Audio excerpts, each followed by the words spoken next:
Innal hamdalillah nahmaduhu wa nasta'inuhu wa nastaghfiruh wa na'udzu billahi min syururi anfusina wa min sayyiati a'malina. Man yahdihillahu fala mudhillalah wa man yudlil fala hadiyalah. Asyhadu an la ilaha illallah wahdahu la syarikalah wa asyhadu anna Muhammadan abduhu wa rasuluh. Ya ayyuhalladzina amanu taqullaha haqqa tuqatih wa la tamutunna illa wa antum muslimun.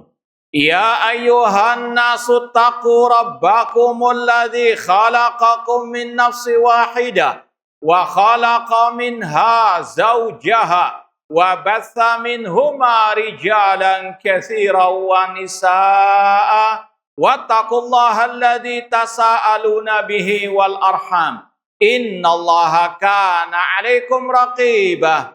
Ya ayyuhalladzina amanu taqullaha wa qulu qawlan sadida yuslih lakum a'malakum wa yaghfir lakum dhunubakum. Wa may yuti'illaha wa rasulahu faqad faza fawzan 'azima.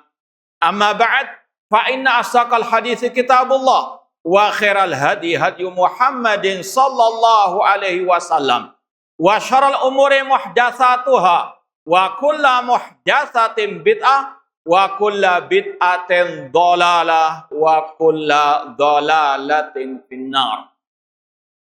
Ma'asal muslimin, hadirin khutbah Jumat rahimani wa rahmukumullah. Pertama-tama marilah kita senantiasa memanjatkan puji syukur kepada Allah Subhanahu wa taala yang dengan limpah nikmat, hidayah serta pertolongannya kita masih bisa melangkahkan kaki kita ke tempat yang mulia ini dalam rangka beribadah kepada Allah dengan mendengarkan khutbah Jumat dan salat Jumat berjamaah. Semoga Allah Subhanahu wa taala menerima semua amal ibadah kita. Kemudian usi nafsi wa iyyakum bi taqwallah azza wa jalla. Saya wasiatkan kepada diri saya dan kepada jamaah sekalian untuk senantiasa bertakwa kepada Allah. Takwa dalam artian anta'mala bi taatillah ala nurin minallah tarju thawaballah, yaitu dengan melaksanakan ketaatan kepada Allah di atas cahaya dari Allah, di atas dalil dari Al-Qur'an maupun sunnah Rasulullah SAW dalam rangka mengharapkan pahala dari Allah. Wa antatruka maksiatallah ala nurin minallah takhafu iqaballah, dan dengan meninggalkan maksiat kepada Allah di atas cahaya dari Allah dalam rangka takut azab Allah. Ma'asal muslimin rahimani wa rahmukumullah. Kita semuanya sudah mendengar bagaimana huru-hara yang terjadi di Timur Tengah sana antara Syiah Rafidhah yang diwakili oleh Iran dan Yahudi yang ada di Palestina dan juga Amerika. Adapun Yahudi, semua hampir rata-rata kaum muslimin tahu mereka non-muslim, mereka bukan kaum muslimin, mereka orang-orang kafirin. Sebagaimana Allah Subhanahu wa taala berfirman, innalladzina kafaru min ahlil kitabi wal musyrikina fi nari jahannama khalidina fiha ulaika hum syarrul bariyah. Sesungguhnya orang-orang kafir, yaitu dari ahlil kitab Yahudi dan Nasara dan orang-orang musyrikin, mereka di dalam neraka jahanam selama-lamanya. Merekalah sejelek-jelek makhluk. Banyak kaum muslimin yang tahu bagaimana kekafiran dan juga kekejaman orang-orang al-Yahud.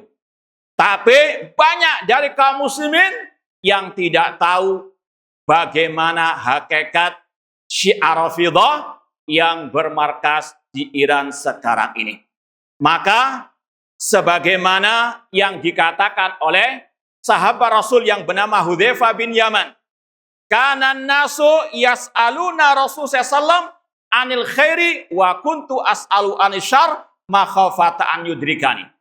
Kata seorang sahabat yang bernama Hudzaifah bin Yaman, dahulu manusia bertanya kepada Rasul tentang kebaikan, namun aku bertanya kepada Rasul tentang kejelekan. agar jangan sampai kejelekan itu menimpa diriku.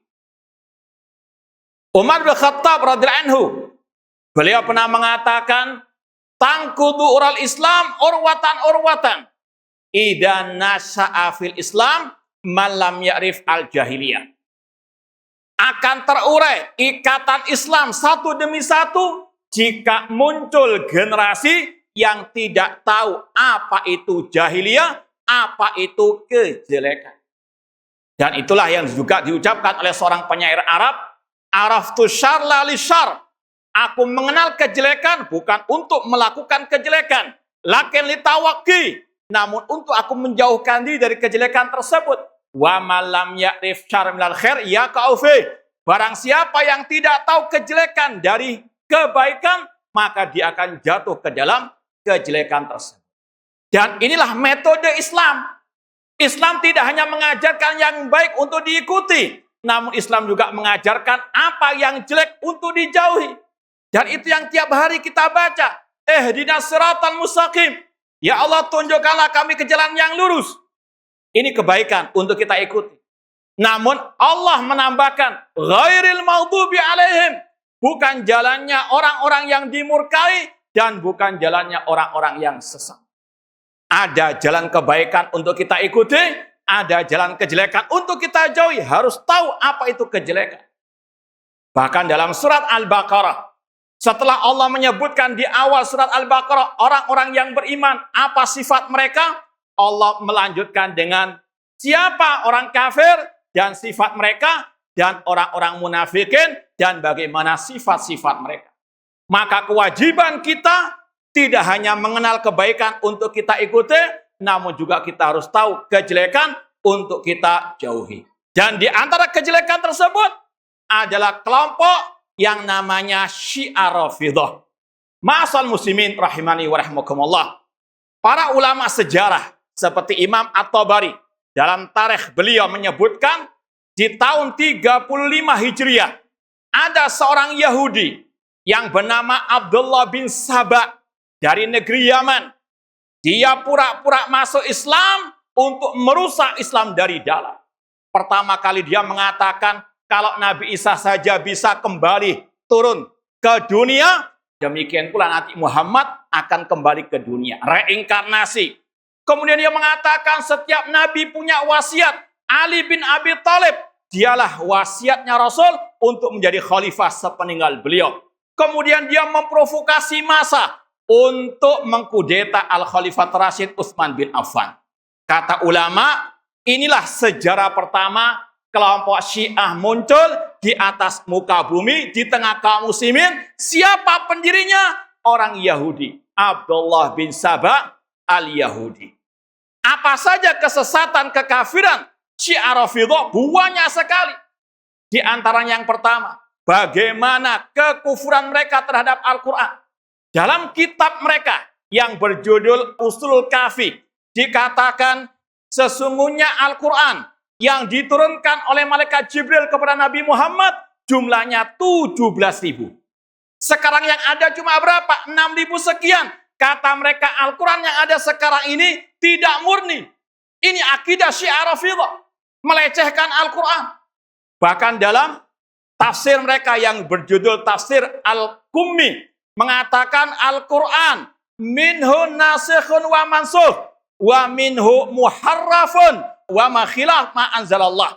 Kata pentafsir mereka yang bernama Al-Qummi, di dalam Al-Quran ada nasikh wan mansukh, ada yang dirubah-rubah dan ada yang diturunkan selain apa yang diinginkan oleh Allah. Ini sekali lagi akidah mereka tentang Al-Quran. Maka bagaimana mereka masih dikatakan muslimin sedangkan mereka tidak mempercayai Al-Quran. Sedangkan Allah mengatakan inna nahnu nazzalna dzikra wa inna lahu lahafidhun. Sesungguhnya kamilah yang menurunkan Al-Quran dan kamilah yang menjaga Al-Quran. Itu mereka tidak percaya. Al-Quran sudah dirubah. Bahkan tokoh mereka yang bernama At-Tibrisi menulis kitab berjudul Faslul Khitab fi isbat tahrif kitab Rabbil Arbab. Ucapan paten tentang Al-Quran sudah ditahrif, dirubah-rubah. Na'udzubillah min dzalik. Masih percayakah kita bahwasanya mereka akan membantu kaum muslimin di Palestina, sedangkan mereka melecehkan Al-Quran, kitab suci kaum muslimin. Yang kedua, bagaimana akidah mereka tentang sahabat Nabi Shallallahu Alaihi Wasallam. Masih dalam kitab mereka, Usulul Kafi, mereka mengatakan kanan nasu ahla ridda ba'da wafati Rasulullah SAW. Dahulu para sahabat Nabi murtad sepeninggal Nabi, kecuali 3 saja. Abu Dzar, Al-Miqdad, dan Salman Al-Farisi. Abu Bakar, Umar, Utsman, semuanya kata mereka murtad dari Islam. Padahal mereka manusia terbaik setelah para nabi, para rasul. Abu Bakar As-Siddiq, Umar bin Khattab, mereka lah yang menaklukkan Palestina. Dari orang-orang kafir, menaklukkan, menguasai Baitul Maqdis. Apakah mungkin orang-orang yang mengkafirkan Abu Bakar As-Siddiq dan Umar bin Khattab menolong kaum muslimin untuk membebaskan Palestina? Na'udzubillahi min dzalik. Bahkan sampai detik ini itu akidah mereka. Kalau kita buka di YouTube, tokoh mereka ketika mendikte orang masuk agama Syiah Rafidhah, mereka mengajarkan tidak hanya 2 kalimat syahadat, namun 4 kalimat syahadat. Di antaranya asyhadu anna Abu Bakar, Umar, wa Utsman, wa Hafsah, wa Aisyah finnar. Aku bersaksi bahwasanya Abu Bakar, Umar, Utsman, Aisyah, dan Hafsah di neraka. Itu akidah mereka tentang para sahabat Nabi SAW. Masihkah kita percaya mereka kaum muslimin, sedangkan mereka mengkafirkan generasi pertama umat Islam yang direkomendasi, dipuji oleh Allah. Wasabiqunal awwalun minal muhajirin wal ansar walladzina taba'um bi ihsan. Orang-orang pertama lagi terdahulu masuk Islam dari kalangan muhajir dan kaum al-ansar radhiyallahu anhum. Allah ridha kepada para sahabat. Mereka mengkafirkan para sahabat Nabi Shallallahu Alaihi Wasallam. Yang ketiga, bagaimana akidah mereka tentang imam-imam mereka, tokoh-tokoh mereka. Di antaranya Al-Khomeini, tokoh revolusi Iran. Dia mengatakan dalam kitabnya Al-Hukumatul Islamiyah, wa inna min darurati madhabina anna li a'immatina maqaman la yablughu malakun muqarrabun wala nabiyyun mursal. Di antara madhab kami Syiah Rafidhah, kami memiliki imam-imam yang kedudukannya tidak bisa digapai oleh malaikat, yang tidak bisa digapai oleh nabi. Mereka lebih mengutamakan imam-imam mereka dibandingkan Nabi Muhammad SAW. Bahkan Al-Khomeini, kali lagi tokoh revolusi mereka, dalam kitabnya yang lain, Kashful Asrar, mengatakan yang ringkasnya, Nabi Muhammad biang kerok perpecahan umat karena beliau tidak menjelaskan siapa khalifah sepeninggal beliau. Na'udzubillahi min dzalik. Apakah mereka masih dikatakan kaum muslimin? Masih diharapkan mereka menolong kaum muslimin di Palestina, sedangkan mereka melecehkan Nabi kita Muhammad SAW. Na'udzubillahi min dzalik.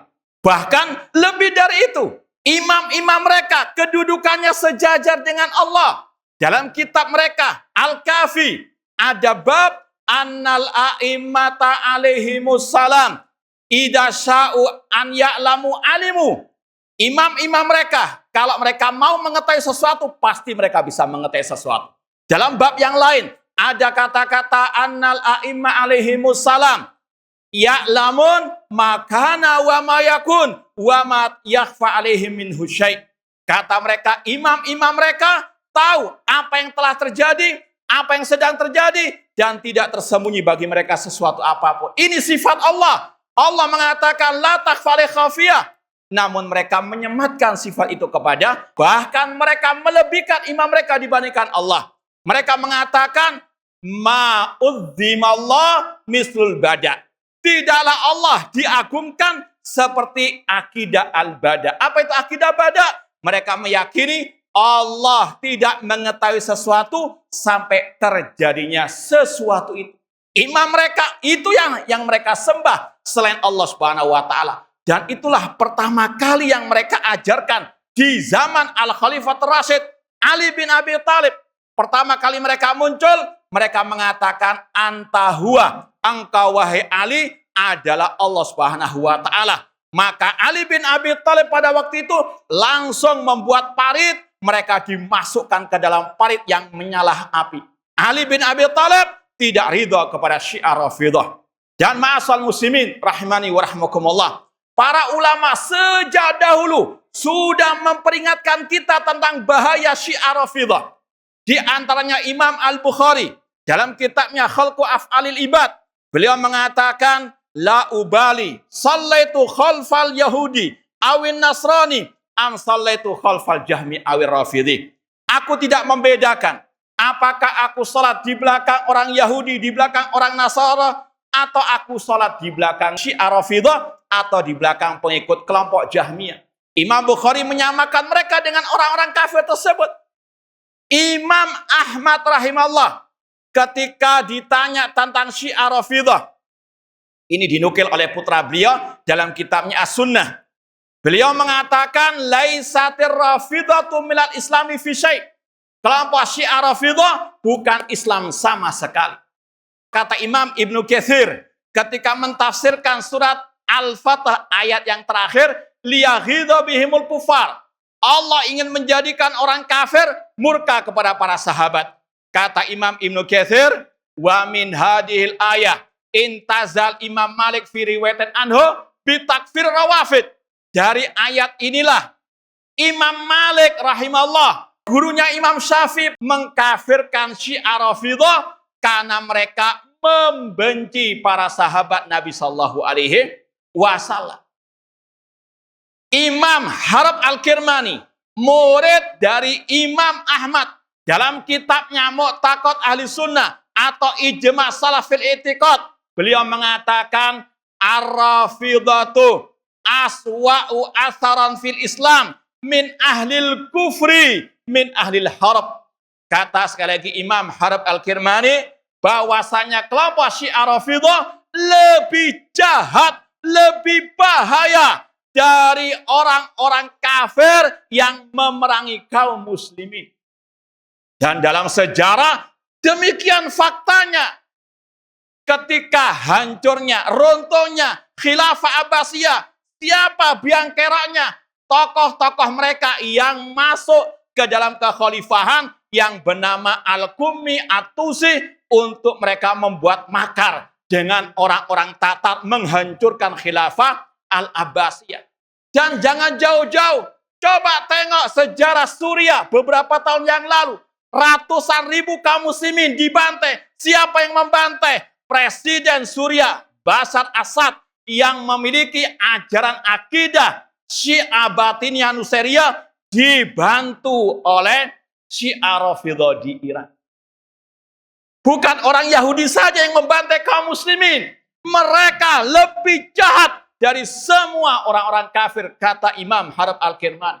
Maka sadarlah wahai kaum muslimin, bahwasanya musuh dalam selimut lebih berbahaya dibandingkan musuh yang terang-terangan. Masihkah kita mendukung mereka? Masihkah kita memiliki rasa cinta kepada mereka? Na'udzubillah min dzalik. Aku qouli hada wa astaghfirullakum wa lisa'il muslimin kulli dzambin fastaghfiru innahu huwal ghafurur rahim. Alhamdulillah wassalatu wassalamu ala Rasulillah wa ala alihi wa ashabihi wa man walah, amma ba'd. Ma'asal muslimin rahimani wa rahmakumullah. Dari apa yang kita sampaikan tadi, maka jelas bahwasanya Syiah Rafidah yang bermarkas di Iran dengan Yahudi, mereka kata para ulama masuk dalam kategori firman Allah, inna asyaddan nasi adawatan lilladina amanul yahuda walladina asyraku. Sesungguhnya manusia yang paling keras sengit permusuhannya dengan orang yang beriman adalah orang Yahudi dan orang-orang yang berbuat syirik. Syiah Rafidah masuk dalam kategori asyraku. Mereka penyembah Ali, mereka penyembah Husain, mereka menyembah Ahlul Bait, mereka menuhankan imam-imam mereka. Apalagi ditambah dengan mereka melecehkan Al-Quranul Karim. Bahkan ada salah satu ustadz di dekat kita Jawa Timur, Ustadz Muhammad Umar Ba'abdullah, dalam bukunya Pendirian Ulama Sunni terhadap Akidah Syiah, beliau mengatakan Asy-Syiah la tahmil ayya risalah illa al-kaid lil Islam wal muslimin. Bahwasanya Syiah Rafidah tidak punya misi apapun kecuali satu, membuat makar jahat terhadap Islam dan kaum muslimin.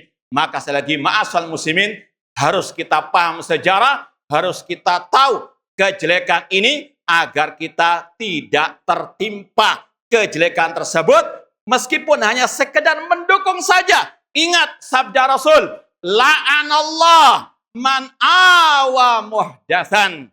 Allah melaknat orang yang mendukung kebid'ahan ataupun kesesatan. Semoga Allah Subhanahu wa taala memberikan kepada kita taufik dan hidayah untuk kita bisa istiqamah di atas akidah Rasul dan para sahabat Rasul, dan semoga Allah Subhanahu wa taala mengumpulkan kita bersama Rasul dan para sahabat di surga kelak. Allahumma shalli ala Muhammad wa ala ali Muhammad kama shallaita ala Ibrahim wa ala Ibrahim innaka Hamidum Majid, wa barik ala Muhammad wa ala ali Muhammad kama barakta ala Ibrahim wa ala Ibrahim innaka Hamidum Majid. Allahumma ighfirlil muslimina wal muslimat wal mu'mina wal mu'minat al ahya'i minhum wal amwat. Rabbana dhalamna anfusana wa illam taghfir lana wa tarhamna lanakunanna minal khasirin. Allahumma arinal haqqa haqqa warzuqna tibaa wa arinal batila batila wasna sinabah. Allahumma a'izzal islam wal muslimin wa adhilla syirka wal musyrikin. Allahumma ij'al hadal balada aminan wa sa'ira biladil muslimin. Allahumma ansur muslima fi kulli makan. Allahumma ansur muslima fi Palestin. Allahumma ahlikil yahuda wa syi'ara fidha fi kulli makan ya rabbal alamin. Allahumma mazzighum. Allahumma ij'al kaidahum fi nuhurim ya rabbal alamin. Rabbana atina fid dunya hasanah wa fil akhirati hasanah wa qina adzabannar. Aqul qouli hadza wa akhiru da'wana anil hamdulillahi rabbil alamin wa aqimus shalah.